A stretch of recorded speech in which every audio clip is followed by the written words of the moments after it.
Hey, gang, welcome to the Jim Masters Show, live entertainment, lifestyle, celebrity talk show series. I'm your host, Jim Masters. So cool to have you here. Wherever you're watching all around the world, we'd love when you tune in, watch, enjoy, and have a good time with us here at JMS. We're coming to you from Lovely Hall, which is located, Lovely Hall is the JMS Lovely Hall, Jim Masters Show Lovely Hall. Our viewers call it that. And I think it's kind of cool. We're here in the New York area in the United States, but we have an international audience of folks who watch from all around the world. So wherever you're watching, no matter what time it is, thanks for being here. We've got an amazing guest joining us from Montreal, Canada. Yes, she is an extraordinary actress, one of Canada's favorite, and she's extraordinary. She is always going back and forth between Canada and Los Angeles because of all kinds of projects. It's my pleasure to welcome Christine Solomon to the show, award-winning actress. You may know her from Moon Knight, The Detectives on CBC, and lots more. She's also a celebrated author, and we're very, very excited to tell you about that. She's actually got her second book, which is really, really exciting.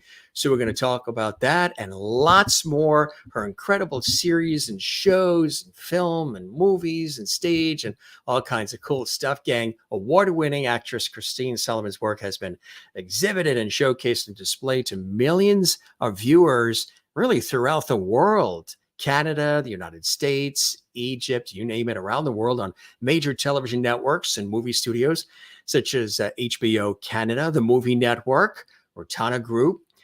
Also, our world's largest entertainment company owned by Saudi Prince, the Saudi Prince as well. Yeah, as well as in print and online and other advertising media. Christine has received a nationally recognized award for, and we're going to talk about what that is, for her work as an actress. She's also an important contributor for the award-winning productions in which she has stayed a leading or critical player in so many incredible shows and performances. Halopolis, Basra, BAFTA nominee as well, Rainbow Six Siege. Let's show you, before we dive in even further, some of the incredible shows and productions she's had an opportunity to be a part of. The Detectives, very popular series on the CBC. Also involvement with, you know this one, right? Tom Clancy's Rainbow Six Extraction, and also Tom Clancy's Rainbow Six Siege.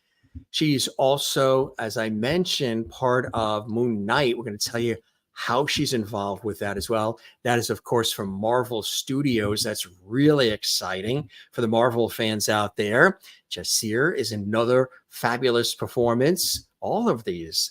Of course, the score, Angela Bassett and Marlon Brando.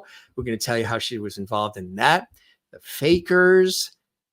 And there's the book too, Wishing Upon a New Moon. We're going to talk about in just a second that book and so many other incredible projects and things she's been a part of.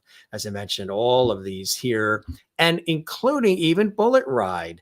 You may remember that as well. These are, again, just some of the incredible projects that our very special guest, she's been on the cover of magazines.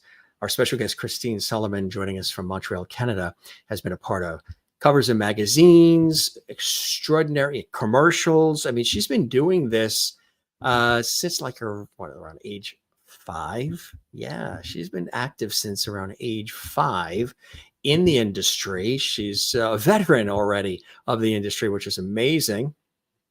Her work has been the subject of numerous articles, too, in major international publications, which is fantastic.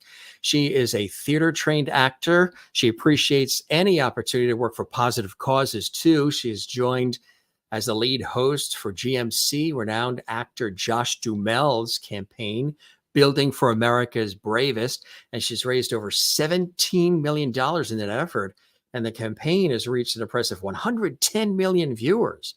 Can you imagine that? She's also the spokesperson for the Acne and Rosacea Society of Canada's Rosacea Awareness Campaign. And also on the other side of the camera, Christine has served on the 25th Annual Screen Actors Guild Awards Television Nominating Committee and has been an official juror at various prestigious film festivals across the country.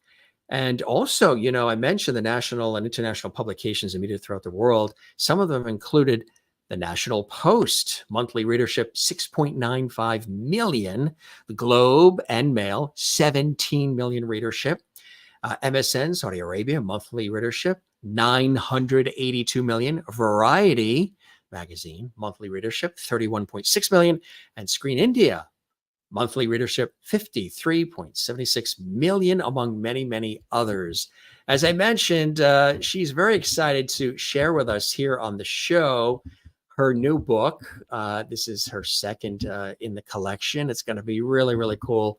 We're going to share that with you here. Here it is again up on the screen for you here as we tell you a little about the book itself, which is something very, very special and near and dear to Christine's heart. She's a humanitarian, entrepreneur, spokesperson, award-winning actress, and she's pleased to announce that her second children's book, Wishing Upon a New Moon, has been released. Yes, Wishing Upon a New Moon is a mystical story about a little girl named Pepper who likes to be in constant control. Perfectionism is always her goal, but when her behavior gets in the way of her and her best friend, Bremner, Pepper must face the consequences. This unique picture book shows how really failing is an important part of learning. Teamwork is key, and success does not need to be perfect. How true is that, gang, right? Absolutely. So there is the book. We'll talk about it again. Wishing Upon a New Moon. You almost want to say wish upon a star, right? Wishing Upon a New Moon. But our star is Christine Solomon, and she's joining us here exclusively on the show. Gang, if you'd like to comment during the show, you guys know JMS, the Jim Master Show, is very interactive. While the show's on live, if you subscribe to our YouTube channel right now, you can comment in the Lovely Hole chat room. You can actually comment right now, interact with each other, say hello to us, and we might even post a comment or two. Don't forget, you can support the series with Super Chat, Super Emoji, Super Stickers in the Lovely Hole chat room and all that fun stuff. But we have lots to get to here, and I'm so excited to welcome from Montreal, Canada, our fabulous neighbors to the north. Christine Solomon is here on the Jim Master Show. Christine, welcome to our show. Oh, thank you so much for having me. Jim, I am so excited to be on your show. I've never been, and I'm just excited so much. Like when my publicist told me, I was like, oh my, I was freaking out. I was like, I'm so honored to really be on your show.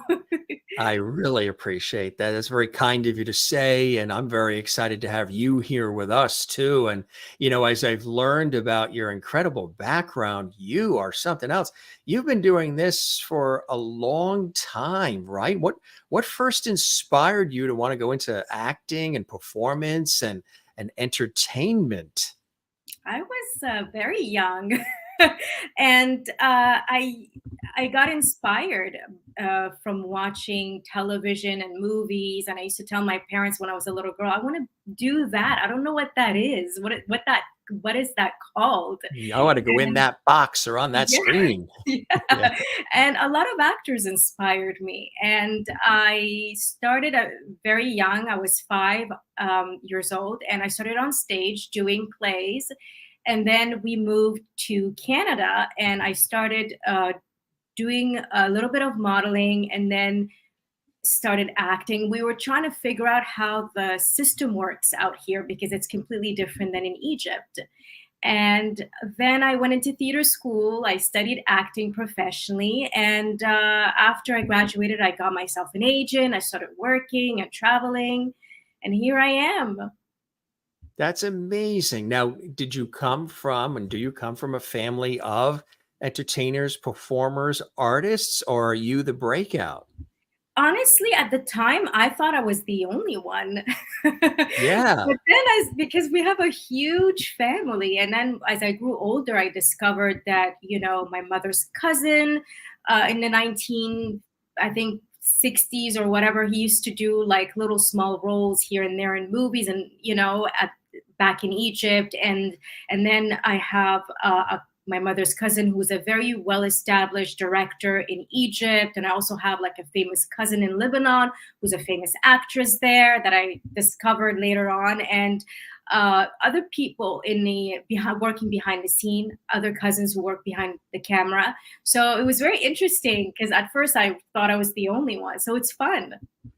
Did you want to say hello to everybody watching around the world, and of course the family in Egypt, and of course everybody across Canada, here in the United States? We have an international audience of viewers. So do you want to say hello to everybody? Because we're Absolutely. live now, but of course people will also watch this 24/7 archived later on. So feel free to say hello to everybody. And we're so great to have you on the show. Hello, everyone. I'm so excited. And thank you so much for all of you watching right now. And feel free to ask me any questions while we're live. And if later on you have other questions, Jim Drop a will let me comment. know. Yeah. Drop a comment. Yeah. Drop a Yeah. comment on our YouTube channel underneath this episode, and let us know why you're enjoying the episodes and the series. And of course, this conversation with Christine. So, what would you consider then coming over to Canada early on? What would be one of the big breaks for you where people really noticed your talent and said, she's really good. We want to like foster this talent and inspire her to grow and take on some more bigger projects?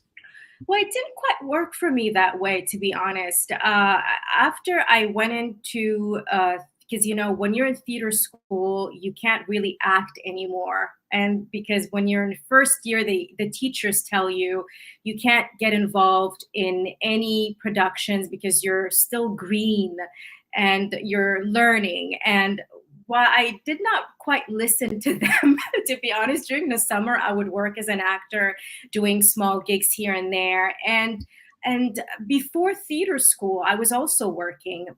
But who really noticed my talent and basically encouraged me to audition for theater school was my drama teacher. And he said it would be a Ah, waste of talent if you do not go into theater school. You got to go in there, you got to audition. And he told me when was the audition, and he actually brought me to see the person who organizes the audition, the chairman of the theater program at Dawson College, Stephen Leckie. And I was so nervous. I was like, oh my gosh, should I tell my parents? I'm changing careers. Like, so I didn't tell my parents up until I got in, and they were kind of shocked. They're like, what? And then, but they came to see me during a show, and they supported me all the way. And the teacher saw my talent in theater school, actually in first year of theater school. And one of the teachers asked me to be in a second year play, and we are forbidden to be on stage. So he had to take permission from the other teachers to take me because he needed, an extra actor for the play, and he wanted me to get involved, and I was like super excited. So he noticed my talent, and that gives you confidence too, and it kind of it just it was exciting for me, and I was like, wow, I'm going to learn so much from the second year students and the second year teacher. um, and then after I graduated, I got myself an agent, and I started auditioning and started booking here and there. But it was in Egypt that people really was like, that's when I got my big break, when I went back to Egypt to work as an actor. That's when I got my big break, and they noticed me. And the movies that I did went internationally. They went to different film festivals, which brought me back to Canada, walking the red carpet with a foreign film as a Canadian, which was very ironic to a lot of people. And they were like, you're Canadian, you're a Canadian actor, and like you're here with a foreign film. And I was like, yeah, well, I'm Egyptian too. And ironically, I did not speak the language properly. I didn't know how to read and write in Arabic, and I had to learn. I had to really work hard. And I hired somebody to teach me how to speak properly and to practice with that person. And then I had somebody else who would teach me how to read. And mind you, I forgot how to read after that. But because I started writing the script phonetically, and I would say in the Roman letters, I started just memorizing the script in that way in my lines. So at that point, I was like, okay, maybe I don't need to know how to read for that time being. and right. and then and I surprised a lot of people. I surprised my parents. They're like, what are you doing going back to Egypt for work? And you don't know anything. You left when you were 7. And I was like, you know what? Egyptian cinema is as old as Hollywood, and it's always been a dream of mine to go back to Egypt and work with professional actors. in the Egyptian cinema, and I made it happen, and I surprised a lot of people. And actually, one of my movies um, entered so many different film festivals. Actually, most of them, but one of them, Which one was it? Heliopolis and Basra, and Oh, there's yes. another one, Belet el Benet, that's an Arabic title. So Heliopolis, actually, I won Best Actress in the movie for it in Toronto, and it was a surprise, and it was fun, and I was the first person to portray a Gothic character on screen in Egypt, because Gothic characters are sort of they're never portrayed in movies, because people think they're evil, and they have this really, really bad perception about Gothic people. But it's just a style, and I made her funny in the movie, and people were like, huh. And it was a lot of fun, and it was a risk for also the director to, and he wanted to do the Gothic part, because originally the part wasn't Gothic at all, and I gave him so many suggestions, and he's like, "Oh my gosh, I love the Gothic, look, and I just the idea of it, and let's do it." And Right. and I had a friend who was a fashion designer, and he designed the costume for me, and I was the first person to represent Gothic, in a movie, or on I mean, in history, and then after that, there was a television series. Another actress portrayed the Gothic, where she got inspired, and then she took my costume and then changed it a little bit for the television series. But it was a lot of fun, because it opened up doors for people to get to know that Gothic characters are okay, and there's nothing wrong with Gothic, people dressed Gothic, and yeah. In addition to the acting, you also do a lot of voice work too, right? You've done a lot of different characters and voices for a number of different kinds of things for production and television and animation and more. That's very cool. Jim, I love all aspects of the entertainment industry. I even love working behind the scene. And I'm currently being an associate producer on a few projects that I'm working on. And I've also produced my own show back in the day. So it's to me, everything is fun. I don't like to limit myself. This Correct. is something that I love to do. I love entertainment and all the aspects of it. A popular series that you've had an opportunity to partake in on the CBC in Canada, The Detectives. Tell us about that. How did that opportunity come your way? Oh, yes. Oh my gosh, that was a lot of fun. I mean, I got the audition, and it was a pretty last minute audition.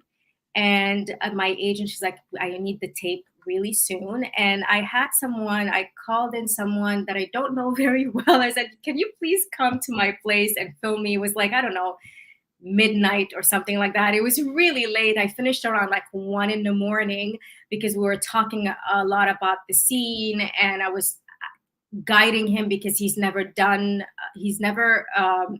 a reading behind the camera before, read for someone. He's not an actor or anything like that, but he did a pretty good job. And then when it was time to shoot it, we just did maybe, I don't know, a few takes, and that was it. And I really didn't think of it. I was like, that's it, done. Let's focus on what I'm doing now. And then I think 2 weeks passed by or something. And then my agent called me out of the blue, and she's like, you got the part. And I was like, what? Oh my gosh. Like, I've been watching that show, and I have a ton of my friends on that show, and I've been dying to be on that show. And finally I had the opportunity, and I just could not believe it. I had tears in my eyes. I couldn't believe it. And then I had to prepare myself, because I was in Los Angeles at the time, and then I had to come back to Montreal to shoot it. And Gabriel Pelletier, the director, was just absolutely so adorable and lovable to work with, and he loved my audition. He was just amazing on set, and very gentle, with the actors, uh, and the lead actor as well was just wonderful to work with him.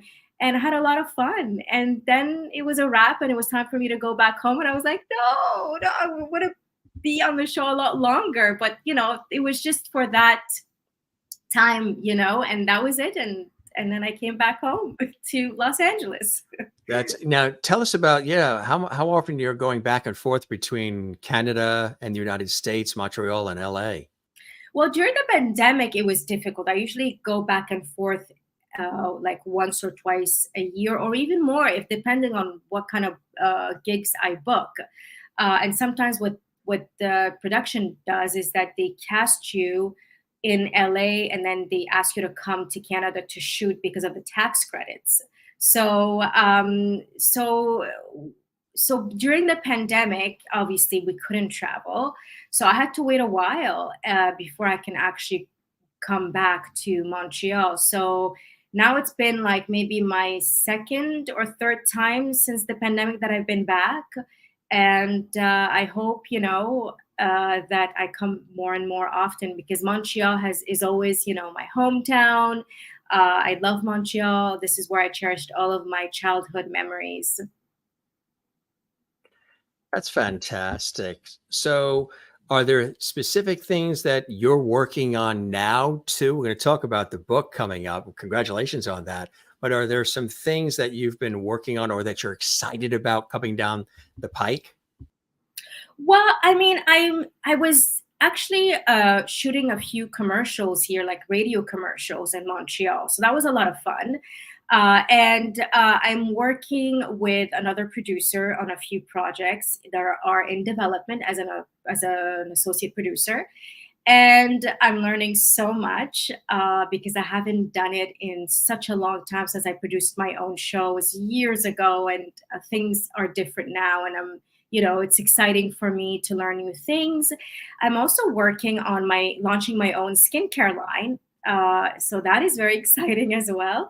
Promoting my second children book, writing my third children book, and planning to go to Toronto for an event for my book as well. So and auditioning and doing press work, and also representing different companies, working with the Galderma Canada, one of the biggest pharmaceuticals in the world, promoting, and raising awareness about rosacea, which I did recently, and with the Acne and Rosacea Society of Canada as well. So there's a lot going on, but yeah, that's about it for now. That's fantastic. I mean, that's really, you got a lot going on. Matter of fact, I mentioned this series, the Tom Clancy's work as well. Tell us about being involved in this. This was, of course, Rainbow Six Extraction and your involvement with it.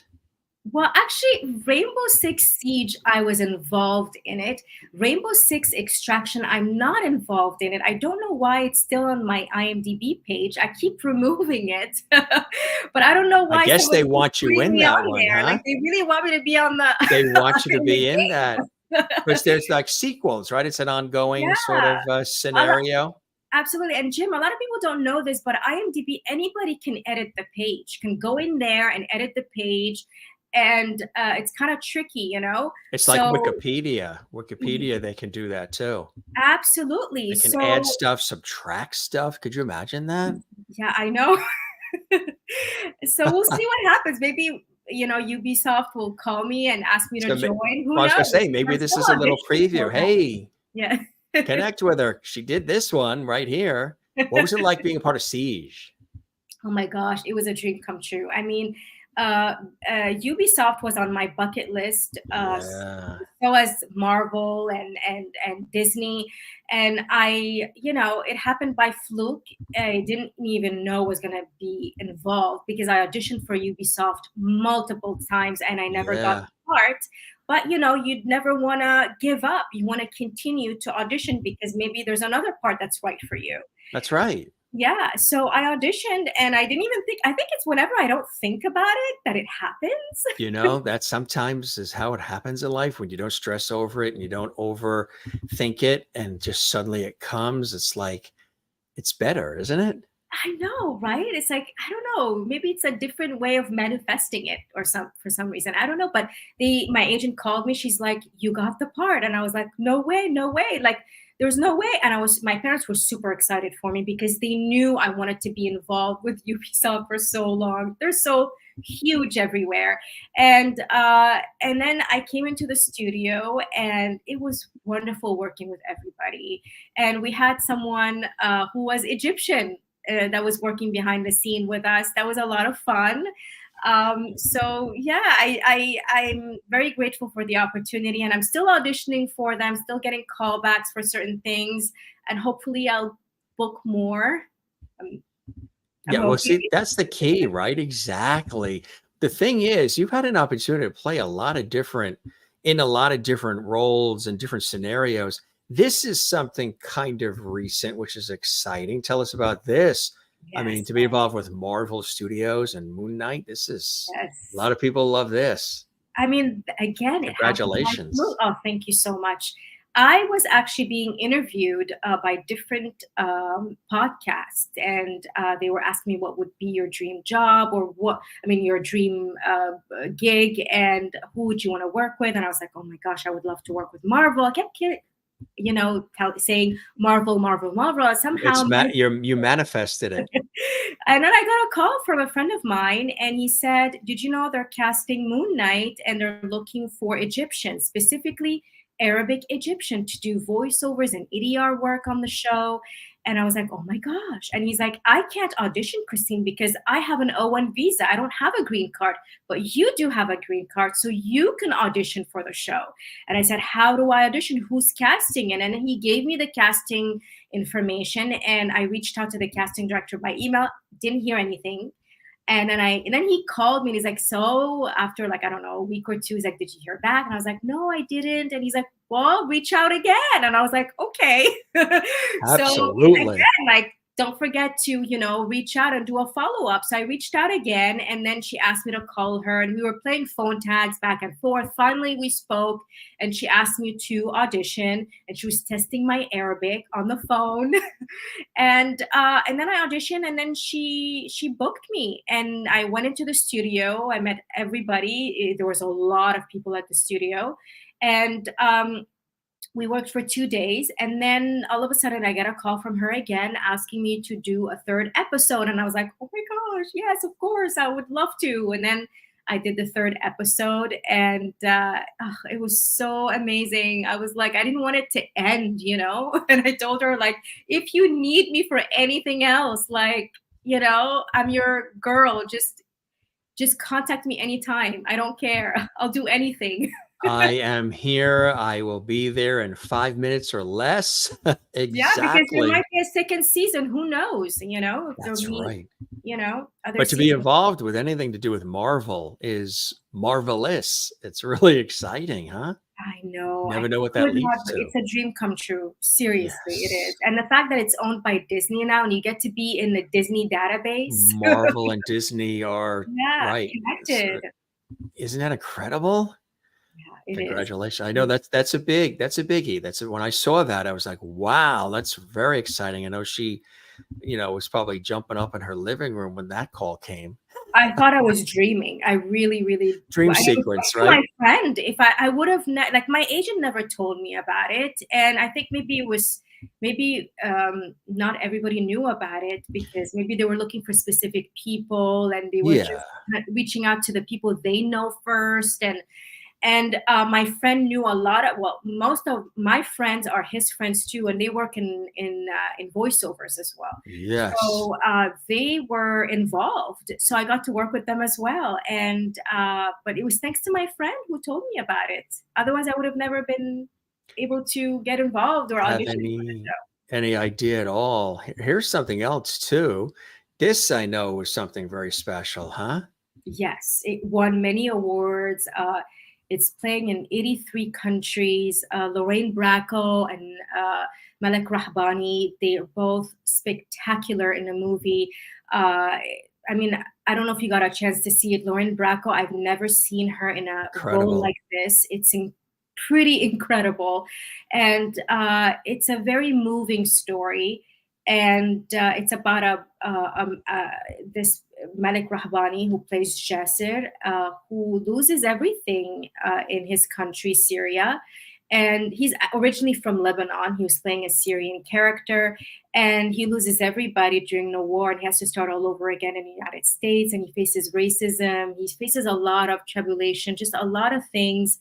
And it's about, movie. It really does give you hope, and he finds hope again. And uh, you know, I don't want to give out too much details because I want people to go and see it.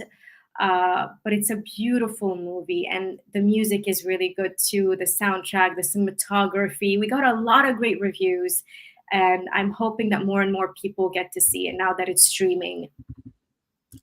Yeah, the streaming is a whole new way of bringing things to more people, but also, sort of sometimes taking things out of the storage vault and dusting it off and bringing it back too. So there's a lot of cool things that people are getting a chance to see for the first time that might have been produced years ago. And that's another cool thing about all of this. And yeah, even Fakers, another one you were involved in. Yeah, that was fun too. Working also with another Canadian director, Pierre Gill, and it was just another, working with Quebecois and Canadians, just so lovely to work with them. And it was I believe it was 2009 when we shot this. It was a while back, and a bunch of other friends of mine are in the movie too, but we don't have any scenes together. Isn't that something how that works that way Yeah, it's sometimes? funny. It's funny, and but I did bump in one of them during our break in my trailer. She was next to my trailer, and that was fun. So Fakers, tell the audience what Fakers was about, because they'll probably look for that. Yeah, it's a really cool movie. Basically, it's about these young people who counterfeit money, and then one of them thinks he can get away with it, but he gets caught, and it was thanks to me. I caught him, and then you get to see. You know why you caught him? Because I'm a pro. You're I'm a pro, I'm and a pro in because the of movie. that just the expertise of being on The Detectives. That actually happened after, but yeah. Right, but see, they knew that you caught him on Fakers, and they said, "Bring her over to The Yeah. Detectives. She's good." Yeah, and then the thing is, for Fakers, I actually it's so funny that we're talking about Fakers, because I was downtown Montreal the other day, and I passed by this strip club that I went in there to interview the strippers and get some training in there, and I was training on the stage with the other strippers, because I'm To playing be a familiar stripper. with the role and Yeah, the I part, was playing an right? exotic dancer in the movie. Yes, right. So, and it was funny. Ironically, I just passed by. I was like, "Oh my God, she paraît." That's where I went to get a bit of training and do my interviews with the exotic dancers, and it's hard. It's really hard. It's not that easy. I was bruised everywhere.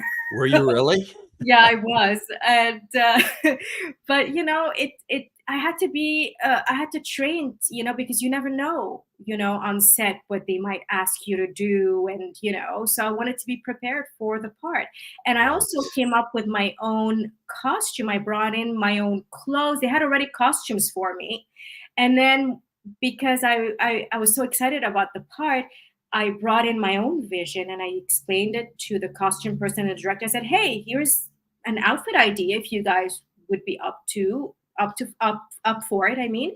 And the director loved it. He also loved all the ideas for the makeup and the hair. And it was kind of like my vision for the character. And it was a lot of fun. And it's fun to work with people who are open-minded in regards to that as well, that are open to hear the actors I don't know, ideas. Exactly right.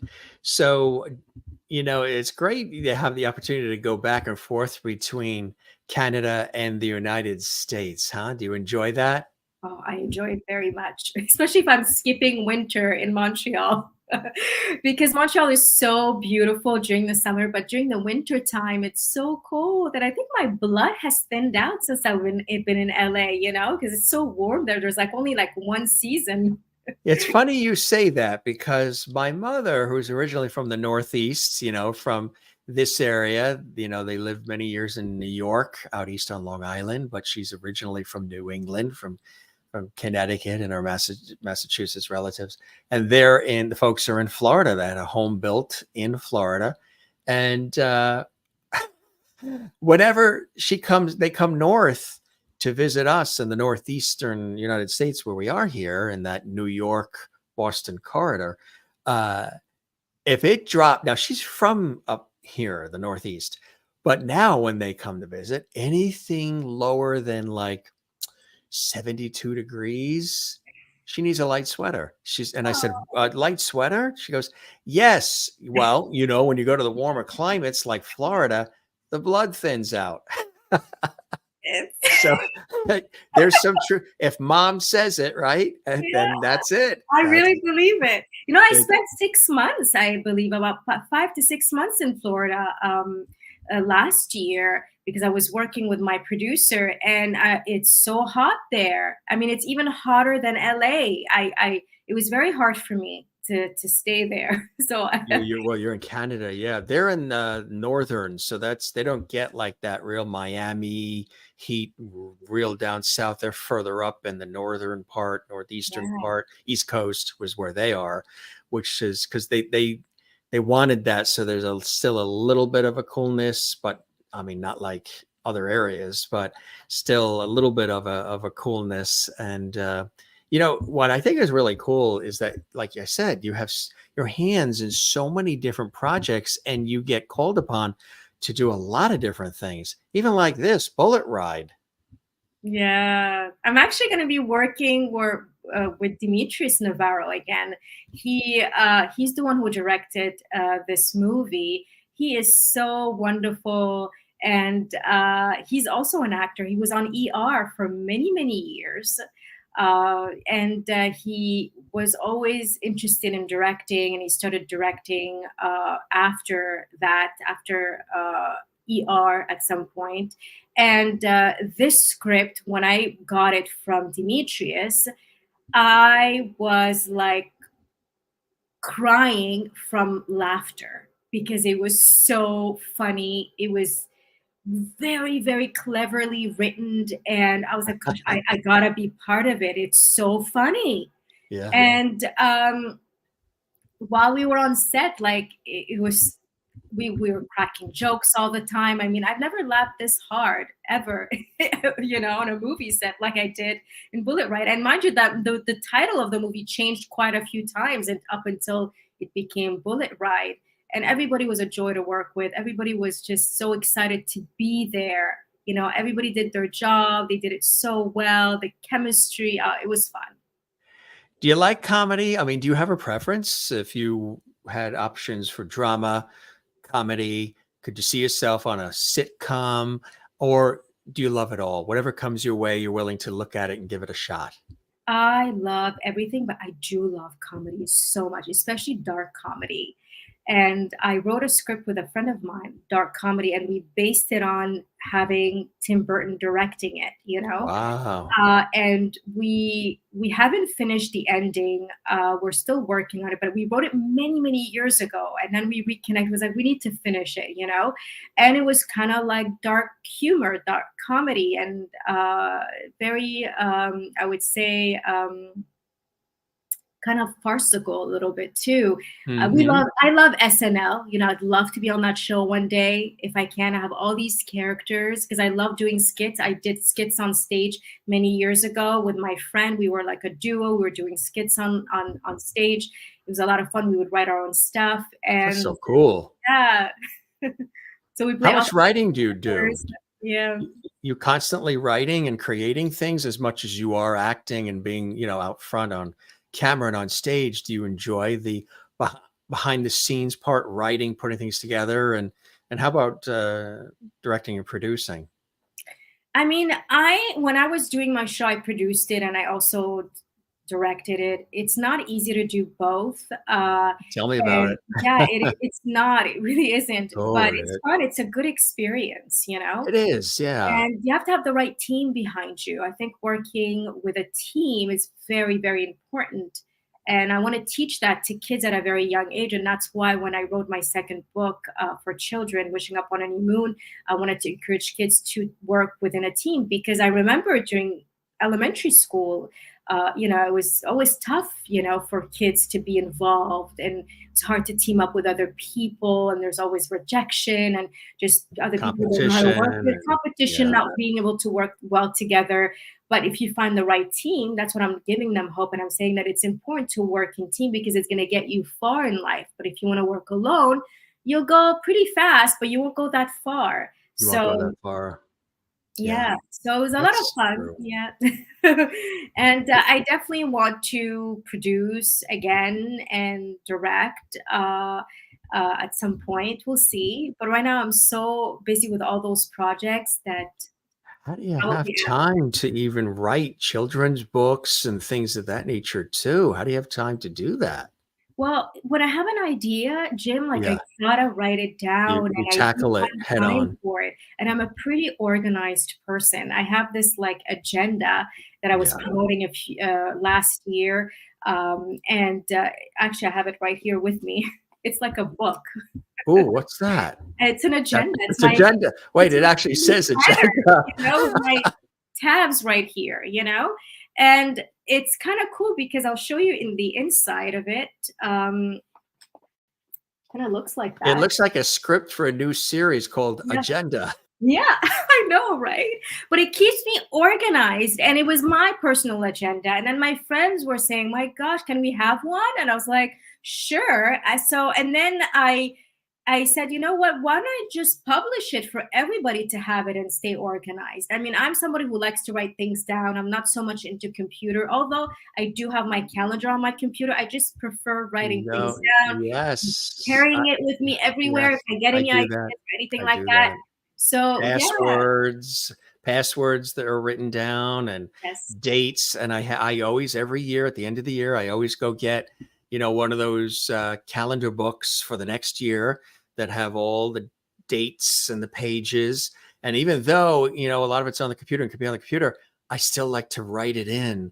And then sometimes if something changes, like, oh, that thing isn't happening at 2 o'clock, I can cross it out and then replace it with the other thing. And I just physically like to still have that calendar book that you open and has, all of the dates and months, and you can write Yeah. little notes in it. And sometimes that's even faster because if you got to run to the computer and sign in and get it going and everything, you can look through your book real quick. And I take the book with me wherever I travel, if I'm on planes, trains, and cars, whatever. Mhm. The book is there because it has so much in it. It's like a second Bible in a way. It's true. And also computers are not always reliable. What if Things something a happen. crash happens and then you loses everything and then you can't remember what you had You on your lose, calendar. you can't get Wi-Fi access or something happens. And yeah, Absolutely. it's a tactile thing. You still just like to, you Yeah. can have it as a backup, but to have it physically, it's Yeah. really, yeah, We're there's on the something. same page, you and Yeah, I. kindred We're so spirits. Yes, connected. I love yes, we it. are. And again, congratulations on this. This is the second, which I think is amazing. Wishing Upon a New Moon. I mentioned just a little bit about it, when I was welcoming you in the beginning of the show. And if anybody missed, what we've talked about before, we are live right now. This is your host, Jim Masters, extraordinary award-winning actress and celebrated author and voice artist and more. Christine Solomon is my guest, joining us from beautiful Montreal, Canada, our neighbors to the north. And if you're enjoying the episode, give it a like, leave a comment, interact with us on our YouTube channel, subscribe to the YouTube channel, Jim Masters TV. I really think this is so cool that you had an opportunity to put this together. I love the cover. Tell us about the book, the inspiration, the cover, all of it. Absolutely. I was walking towards my car at night after my evening walk. I love to walk in the evening. And I was going inside the car and I looked at the moon and it was huge, Jim, like super huge. Like And a I was, real harvest moon. yeah. Yeah. Super And I moon. was, yes. And I just love the stars, the moon, the Me too. planets. I'm into that. Yeah. So it was such a beautiful moon. And I don't know, I just stared and then I started talking to it. And I was like, wow, you're so beautiful and glowing tonight. And then while I was walking inside the car, going inside the car, I just had a thought. And I said, I was like, wouldn't it be fun if there was a story about a little girl that was talking to the moon and there's a story behind it? And that's when the idea just came up. So the next step was to think about what are the lessons I want to teach for teach kids for this book. And then I started developing the characters, and then I started writing a story. And then the next step was to create and draw and write the information for the illustrator. And then I found my illustrator, Natalia Mazipa, who is extraordinary. She's beyond talented. She is extremely busy. She's super patient. You have no idea, Jim. We were been working on it for about a year. The Yeah. illustration took a while, and she wasn't very familiar with Tim Burton's work, and I was inspired by Tim Burton. I wanted to work with him so badly that I said, you know what, like, if I don't get a chance yet to work with him, maybe I can create something that would feel like as if I'm working with him or pay Yeah. tribute to him. I wanted to pay tribute to him and pay tribute to also Hans Zimmer, because he's an amazing music composer and he's one of my favorites. So I said, I want to pay tribute to both those artists in the book. So we started working on the illustration. And then after that, about maybe a year and a half passed. And while I was promoting my first book, Odd Ed, I was already working on the illustrations with Natalia Mazipa on the book.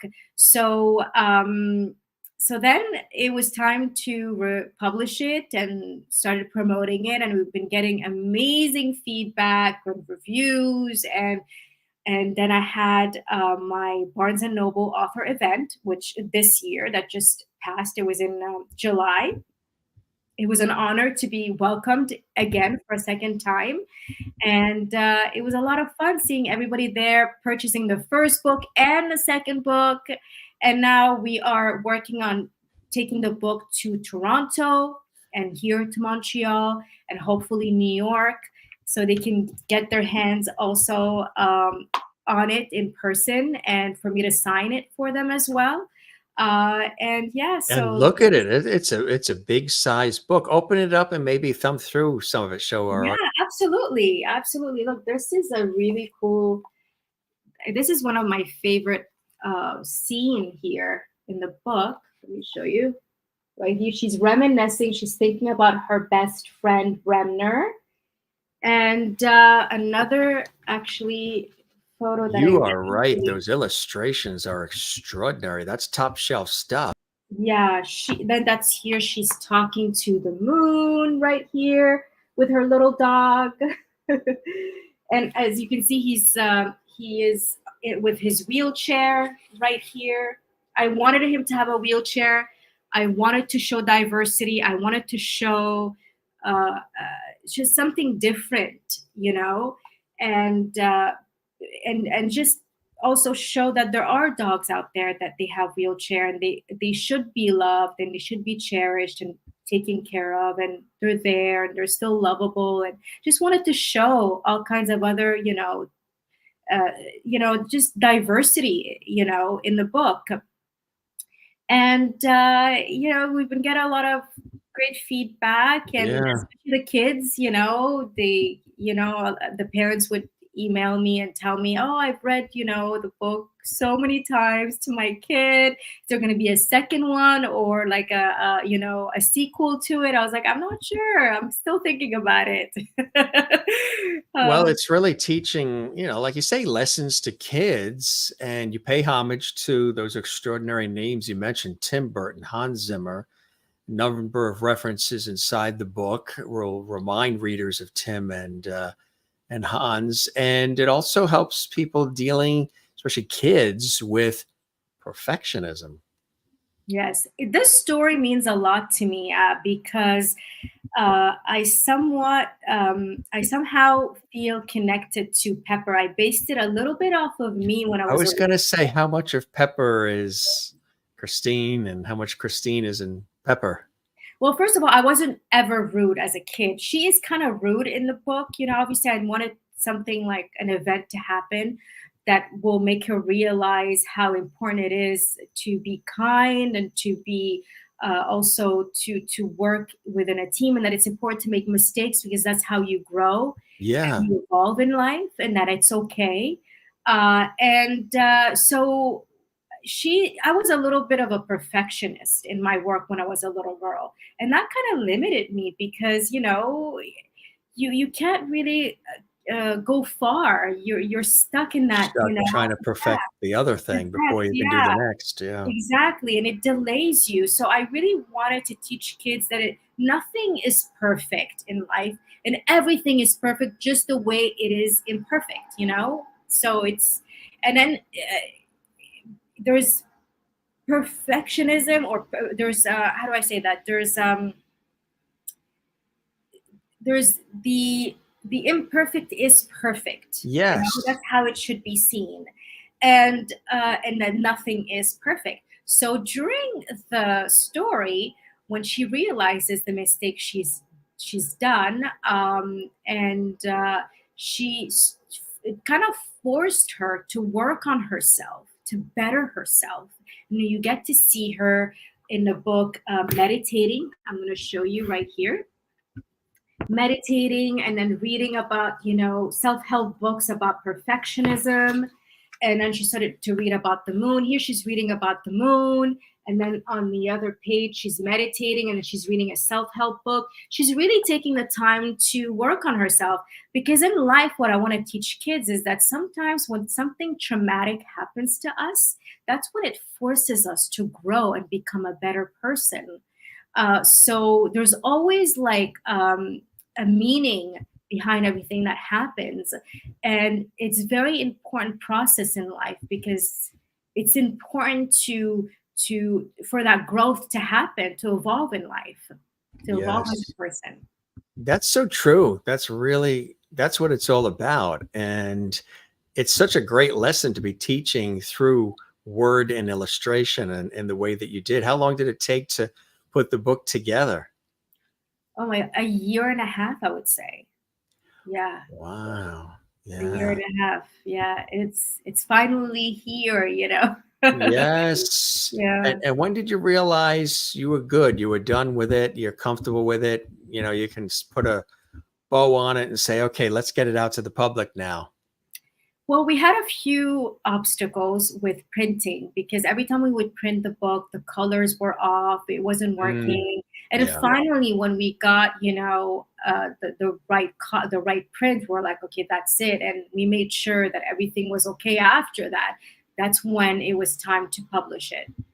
Cool. That's great. What do you hope readers get from the book? And is there a certain age, or is it really probably everybody, including adults, can, you know, learn from You'll it? learn a lot from it. There's a lot of hidden messages within the book, and I made sure that it's very simple for the kids to understand. But there's going to be a lot of questions that the kids are going to ask, like why was she behaving in that way, or why is she mad at her best friend, or what happened exactly. And I know that the parents are going to understand once they read it, what's written between the lines. They're going to completely understand it, versus a kid, and they'll be able to explain to them exactly why was she behaving that way, and why was she upset with Bremner, because she's obsessed with perfectionism. She thinks she's always right, and that is completely wrong for someone to behave in that way, and that we have to be kind to one another, and we have to be open to working with a team. So they're gonna learn a lot from this book. Do you And see? at the end of the book, Jim, there's Yeah. a quote in the end of the book that says, even superheroes don't fight alone. they always have helpers, so they're not on their own. We must thrive and create together. That's how we make the world better forever. That is so very true. This There's a fits in lot of it, like people. even superheroes. I've worked in superhero Superheroes. movies, Yeah, and telling that's you, right. like they have helpers. They have other superheroes helping them. They have, other team behind them that are Life working. coaches have coaches. Yeah, coaches have Yeah, coaches. That's how it exactly. works. Yeah. And that's so extraordinarily important for people to remember. Do you see any of this work, your published works becoming animated stories, miniseries? Is there a hope to take some of it to streaming or television or any of it? I know. I've been thinking to bring in my first book as an animated series, and I've been approached actually, and in a sense that people were asking me, "Hey, I think you should do that. I have a contact for you." And then they would give me the contact. I haven't reached to anybody just yet because I've been so overwhelmed and I have been so busy with everything else that I had to, so this is something that I would definitely gonna reach out to and see where it takes me. That would be really amazing because Odd Ed is such a beautiful story, and it teaches kids to celebrate their uniqueness and that to love themselves just the way they are, because as kids, w- sometimes we get bullied for the way we look, the way we behave. And I wanted to teach children that what makes us different is what's going to help us succeed in life. It's a talent, and that we should not feel inferior or feel that we have to hide who we are, uh, Right. and to embrace it instead and celebrate it. To embrace it and celebrate it. It's such a fantastic and beautiful message on so many different levels, Christine. Congratulations on that, huh? Oh, thank you so much. Thank you, Jim. You're so Uh, kind. yeah, it's so it's I think anything that inspires people of all ages, but especially kids in the beginning, it's a beautiful thing. And I love to do that. I've had opportunities in my work to do it as well. And I love to share it. And just when you see the smile on their faces, and we all remember what it was like to be inspired by a teacher or a family member or a friend or just anybody in our lives. And sometimes you even go back to them and say, it's because of what you said or what you did that actually Yeah. inspired me and gave me the confidence to take on the things I needed to take on to go further in my life. So you're doing it in a creative and fun way with the illustrations and not making it too heady, making it approachable and relatable for the kids too. I think it's great. And it's a safe place for the kids where the parents can say, here's a book you can read and have fun. You'll enjoy it. You know, you might not tell them directly, you're going to learn something from it. That might be something that the parents will keep Yeah. to themselves, but they will be as they go along. Because, there's a lot of stuff out there these days where it's not something you necessarily want your kids to see. Absolutely. I mean, um, I've seen other children books. I'm not going to name them, but even really old children books. And when you read them, you're like, "Oh, I can't believe they got away with that." It's not a good message, and so I didn't want to take that route. I wanted to really get the message across and teach them something and help them see things differently. Right. Yeah, and I hope I get to do that. I hope I inspire them. You said a Hmm. good word there, inspire them. Everything that I do is to help inspire other people. And it's fun sometimes when people that I've randomly met would come back and write to me and be like, "Oh my God, you inspired me to do this, you inspired me to do that." I was like, "Oh my God, I didn't know I had an influence on you, but that was amazing." And then I see them grow and shining, and I have Best uh, kind of influencer. yeah, it's crazy. Like I met someone years ago on a minibus going to Toronto because I was going there for work, and I was actually translating my press work into English because I was applying for my O1 visa. And what some of the press was written in Arabic, and I was like, gosh, I don't know how to read that. And I don't know, he was just sitting there next to me, and he's like, I can do it for you. And I was like, really? And I was like, are you sure? I mean, I'll pay you. He's like, no, no, I want to do it for free for you. Like, your story is so inspiring, and what you've been doing, it's so exciting what you do as an actor. My gosh. And he was in a completely different field. Mind you, years later, he became an actor, and now he's doing all kinds of shows here in Montreal. And I was like, wow. And he's like, you inspired me, Christine. And I was like, whoa, like, I would have never thought. And I was like, that's amazing. I'm so excited that you finally found your passion and what you want to do. And he's doing such a good job at it too. That is so cool. That's such a beautiful story. We all have things in our lives that sort of are blessings and inspire us. And you have a wonderful career in the work that you're in with television and film and stage and being an author and voice artist and connecting and creating on camera, behind the scenes. I can, really plug into that with the work that I do as well. What are some of the things that you have in your life that give you that blessing and joy so you can continue to do and continue moving forward in your life? That's a really good question, Jim. What really pushes me is seeing other people succeed, really. And if I'm able to contribute to that and help them get there, and that's one of the reasons why I opened my own consultancy business for acting, for actors out there and people in the industry. I wanted to help them and guide them in the right direction, because I know how I did it, and I learned so much from my experience. And I said, I want to share my experience to help other people avoid, I don't know, like scam artists, and just connect them to the right photographers, the right casting directors, the right agents, how to do their resume, just how to get into the industry. And Yes. then I moved, then a few years later, I started also helping actors with their visas, because I got to do it a few times on my own. And now that I have a green card, I can help them and guide them on how to get their O1 visa and their green cards, and how to put their packages together when they're working with lawyers, or if they're working on their own before reaching out to a lawyer, and how this process really works, because it's actually very tricky, and it's very, very expensive. So it's fun for me. And I had a client not long ago. I've been working with him. I'm not gonna name him. He's a pretty big deal. He's pretty well established here in Canada. And I helped him with his O1 visa, and it took about 4 months because he has such a huge career. But just to see his smile and how excited he is when he received the news, that made my day. I was like, oh my God, I did my job. I did it right.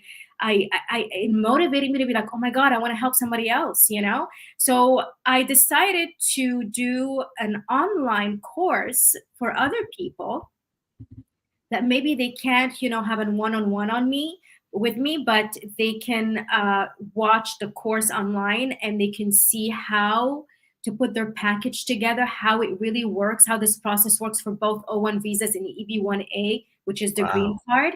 Yeah. So right now we're in post-production for the course, so we're editing it and everything like that. And when it's made available, anybody can purchase it and learn. And then there's going to be downloadable materials for them. And if they have any question, they can reach out to me. And I'm just so excited about this project, because that's going to help a lot of people. Because I went through this process, Jim, like 3 times. And let me tell you, the lawyers don't always tell you everything. And sometimes they'll tell you last minute, oh yeah, we actually need this too. And you're like, oh my God, how am I going to get that? Like, I don't even know like how to do that, So you're always faced with something, challenging. So now I know the inside and out, and I know actually I've developed techniques and tricks on how to get things done that are Cool. more challenging to get, that I give them ideas on how to do it. They're like, oh my God, I never thought about that. And then, it's not hard and it's not impossible. And you don't have to be famous at all to get the O1 visa and green card. You just have to do it right. You have to get the right material. You have to work really hard. You can't procrastinate, So I think it's going to give a lot of hope, and it's going to guide a lot of people. Hope and guidance are two things that are so important, my friend, as well. And to have an opportunity to supplied in this way, I think is extraordinary. So you have a lot of different things that are going on. You're a real go-getter. You're tenacious and passionate. And I think that's extraordinary. And that's why, people want to work with you and they want to collaborate and they want to do things with you as well. And there'll Thank be you, Jim. more. Yeah, absolutely. Yeah. I More just love coming. being active, that's what during Yeah. the pandemic, I just couldn't take it. I was like, I'm just sitting there binging on movies. I'm like, I gotta do something. I was like, what can I do that I don't have to rely on other people? Because at that time I was working on my skincare line, but I had to rely on suppliers, and the suppliers were shut down because of the pandemic. So I was like, oh, what can I do? I have a Supply pen, I have a chain and paper. Let's do yeah. something. Started creating a book for children, and I started auditioning, illustrators and everything. Everybody was working from home, so it was super, easy. It's easier. I wouldn't say super easy, but it was easier. Easier. Well, this series is born out of that same time period, like early 2020. And here we are 3.5 years later and almost 1,000 episodes later of our entertainment lifestyle celebrity talk show series. That's And amazing. I created it during the pandemic, during that crazy time. And it's interesting the balance now because I'm so busy with the work I do in television and radio, but yet this thing is still, fired up, and every day we do all these series and shows and everything. So the balancing it all, we've created a very beautiful monster here that I love. Amazing. Have It's you heard of this expression, when life gives you lemonade, lemons just make lemonade? That's so important, isn't it? But To that's do how it that. was with the pandemic. It was something so awful that happened, and you just have to find something positive within it. And Ways. you created the show. You created Yeah. this amazing show, and it's wonderful. It's wonderful when stuff like that happens, because it's inspiring. You know. Yeah, exactly right. And however you do, you never know who you're reaching. You don't never know who's reading the book or watching this or whatever. And when you get that feedback too from everybody, it's pretty cool, isn't it? Yeah, I know. It keeps you motivated. It keeps you To going, and you feel like continue you're on. doing something meaningful. You're touching people's lives with it, or hearts. Well, you do that in the work you do as well, Christine. And this was really sensational having you on live and direct from beautiful Montreal, Canada. And congratulations again on the book and everything else that you're doing. And we're going to, as we always say here on the show, we're going to keep the porch light on for you to come back. There is the book, Wishing Upon a New Moon. Now, can that be acquired at Amazon, Barnes and Noble, all the places where books are found? It's available right now on Amazon, Barnes and Noble, on hillweiser.com, and just recently on Book Soup. It's in Los Angeles, but we're Cool. trying to reach out to other people to get it out there and more to other bookstores. And they just have to go on hillweiser.com, sign up to our newsletters, and they're gonna get a notification when the book is available in other stores. Very, very cool. That is awesome. What would be something you'd like to share about being a special guest and a JMS Lovity, a Jim Master Show Lovity? The viewers already said they've been commenting throughout the show. We've been sprinkling some of their comments on the screen, and we encourage folks to like, comment, and subscribe, and drop a comment on our YouTube channel underneath the episode. What would you say about being on our show and the conversation we had? I would say it was spectacular. I thoroughly enjoyed it on this end, and I hope you enjoyed the time with me as much as I absolutely have with you, Christine. I loved being you are so lovely, Jim. It's my first time meeting you, and I'm just so happy to be part of your show. It's extraordinary what you did with the show and how you started during the pandemic and how now it grew. My God, it's unbelievable. You have an amazing, undeniable talent, and you are very smart, and you're very creative too, and I feel very special and honored to be on your show, and thank you for thinking of me. I feel special. You are. You. Everybody that You comes chose on the show. me to be on your show. I mean, thank you. It's an honor. The pleasure is all mine. And as I've shared multiple times on this show and many years before even starting the show, a quote my father has always said and even told me when I was a little kid, which I thought was so cool, always imparting this adult-like wisdom on us kids. Whenever he would say, Jim, whenever anybody says something kind or nice to you, ask them to please put it in writing and address it management.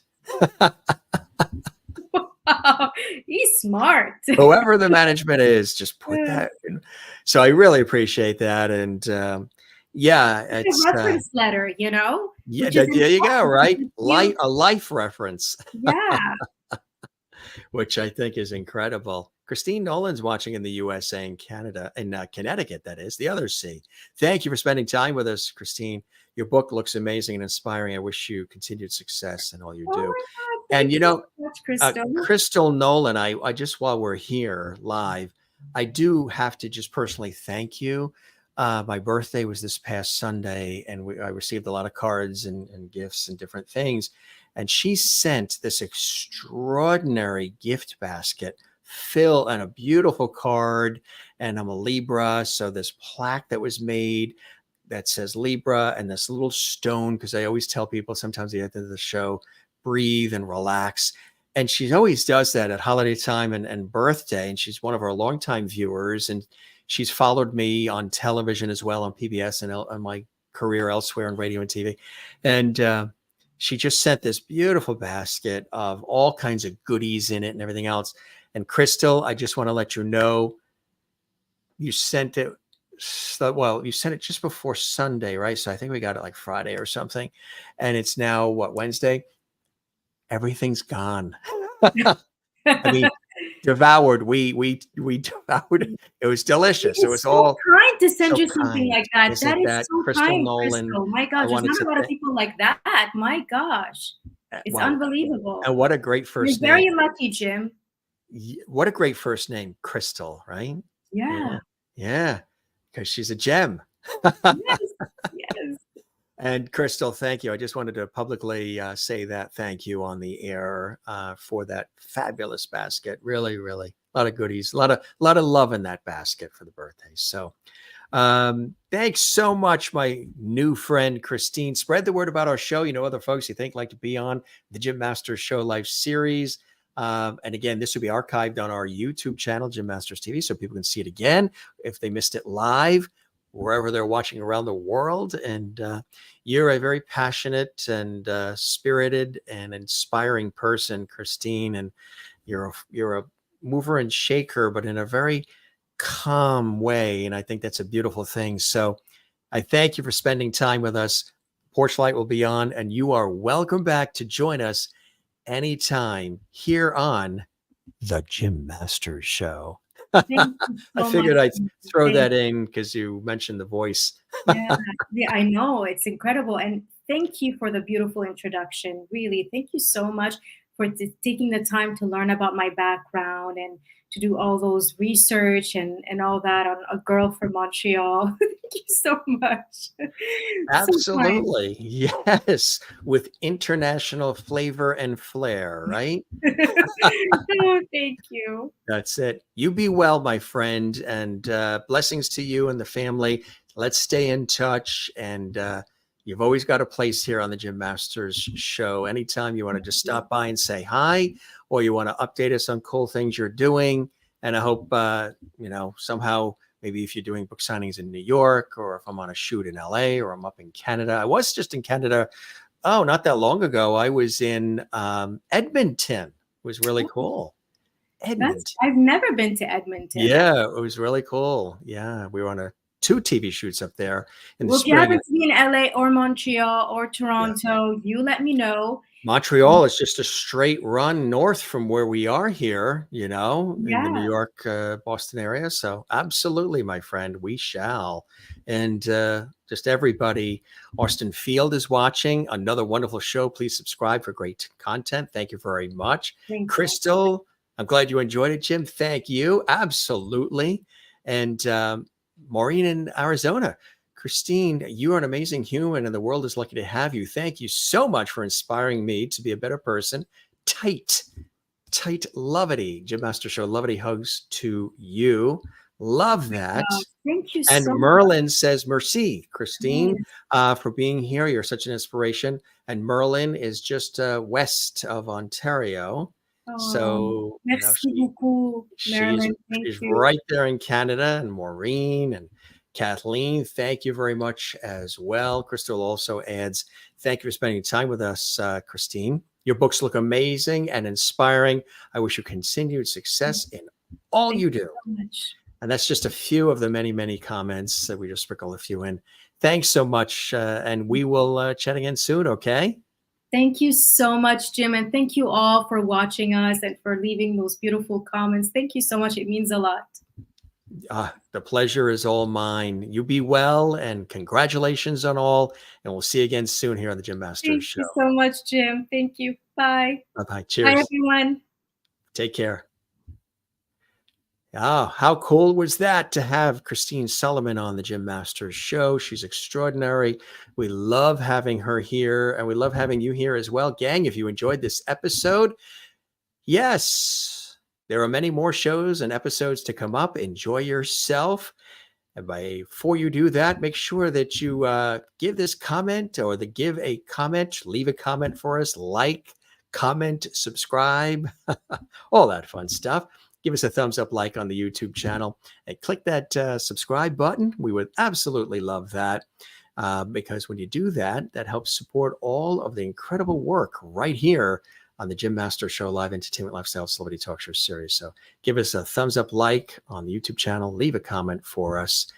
And of course, subscribe to the YouTube channel. We would love that. We thank award-winning actress, celebrated author, voiceover artist, and extraordinary person, Christine Solomon, joining us live here on the Jim Masters Show Live series from Montreal, Canada. And we thank you for joining us as well, everybody. Always a pleasure to have you guys here. There's the book, Wishing Upon a New Moon. Check it out. Again, it was really cool. Here's some other great shots. All the different looks. Yeah, she does a lot of incredible things, and it really was a pleasure to have her here. We had a cool time, and it's always great having you with us here on the show as well, everybody. Connect with us. Definitely, you can find me on all the social media as well. Here's actually another. She was in this too. We didn't mention this, but just another of many productions and projects that she was involved in. You may have seen this, My Stretch of Texas Ground, just a short list of things, and really cool, and much more to come from Christine Solomon.